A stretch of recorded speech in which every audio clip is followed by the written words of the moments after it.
അപ്പോൾ ശരിക്കും പറഞ്ഞാൽ അഖിൽ മാരാർ എല്ലാ വിഷയത്തിലും പ്രതികരിക്കുന്ന ഒരാളാണ്, ഭയങ്കര എന്താ പറയുക സ്ട്രേറ്റ് ഫോർവേഡ് ആയിട്ടുള്ള ഒരാളാണ്. പക്ഷെ ഇങ്ങനെ ഒരു പരാജയം വന്നപ്പോൾ അതെടുക്കാനുള്ള ഒരു ഗട്ട്സ് ഇല്ലാത്തതായിട്ട് നിങ്ങൾക്ക് തോന്നിയിട്ടുണ്ട് നിങ്ങൾ അണിയറ പ്രവർത്തകർക്ക്? എന്ന് വെച്ചാൽ അങ്ങനെ ഒരു ചങ്കൂറ്റം ഇല്ലാത്ത ഒരാളാണ് എന്ന് തോന്നിയിട്ടുണ്ടോ?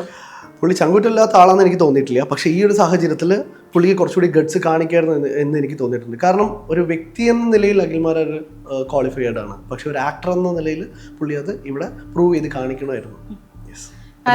കാരണം തോൽവി വിജയത്തിലേക്കുള്ള ചവിട്ടുപടി എന്നാണല്ലോ പറയുന്നത്. അപ്പൊ ആദ്യ സിനിമയാണ്, അപ്പൊ തോൽവിയിൽ നിന്നുകൊണ്ട് പിന്നീടും എന്താ പറയാ അത് ഏതായാലും ആ സിനിമ ഇങ്ങനെ കുറച്ച് പരാജയമാണെന്ന് അറിഞ്ഞെങ്കിലും കുറച്ചുകൂടി ഒരു പ്രൊമോട്ട് ചെയ്തിട്ട് കാരണം ഞാൻ എപ്പോഴും ഇപ്പം ഞാൻ പേഴ്സണലി പറയുകയാണെങ്കിൽ ഞാൻ എപ്പോഴും വിശ്വസിക്കുന്ന ഒരു കോട്ടുണ്ട്, fail again fail better but one day the failure gonna fails in front of you എന്ന് പറയുന്നത്. അപ്പോൾ ഞാനൊക്കെ എപ്പോഴും വിശ്വസിക്കുന്നതാണ്, എത്ര തോറ്റാലും നാളെ നമുക്ക് തിരിച്ചു വരാൻ പറ്റുന്നത്. ഇപ്പം ഈ ഒരു ചെറിയ തോൽവി ഉണ്ടായപ്പം പുള്ളി എല്ലാ ഉത്തരവാദിത്തങ്ങളും ഈ ക്രൂ മെമ്പേഴ്സിനെ ഏൽപ്പിച്ചിട്ട് പോകുന്നതിന് പകരം പുള്ളി അതിൻ്റെ കൂടെ ഒരു ടീമായിട്ട് നിന്നിട്ട് പുള്ളിയുടെ ഫെയിലിയേഴ്സ് പുള്ളി പഠിച്ച് മുന്നോട്ട് വന്നിരുന്നെങ്കിൽ നന്നായിരുന്നേനെ എന്ന് എനിക്ക് തോന്നിയിട്ടുണ്ട്.